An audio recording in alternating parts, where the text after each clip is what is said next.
Hello everyone. Welcome back to our new video.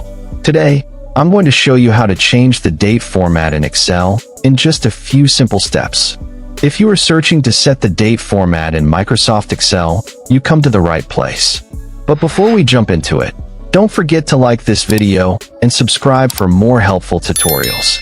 I've also added some useful tools and apps in the description, so be sure to check them. Alright, let's get started. To change the date format in Excel, first of all, open Microsoft Excel on your computer. Once you're in Excel, open a worksheet where you want to change the date format. I am going to change the format of the date of birth column to make it more readable in this worksheet. Now, click on the column or range of cells that contain the date values you want to format.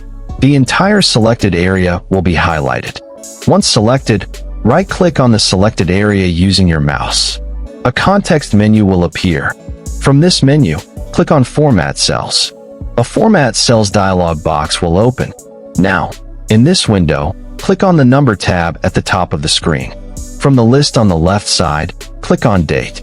You will now see a variety of date formats on the right side. Select your preferred format, like month and year, date month year, year month date, or any other that you like. If you want to use a date format by location, click on the drop-down below the Locale, Location section and select UK, USA, South Africa, Arabic, or Chinese. Now select one date format type from the box. Once selected, click the OK button. Now, the selected cells will display the dates in your chosen format.